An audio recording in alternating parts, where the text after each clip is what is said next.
मैले तिम्रो मायामा नयाँ नाम पाएँ म सँगै उदाउने सँगै डुब्ने खाम पाएँ मैले तिम्रो मायामा नयाँ नाम पाएँ म सँगै उदाउने सँगै डुब्ने घाम पाएँ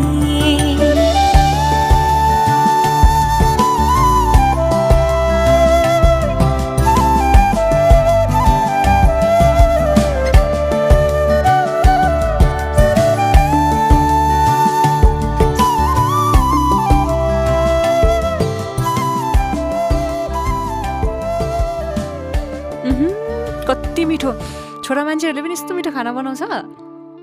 सेन्चुरी मसला प्रयोग गरेपछि सबैले खाना मिठो बनाउँछ। धेरै थाकिसके थिए विश्वास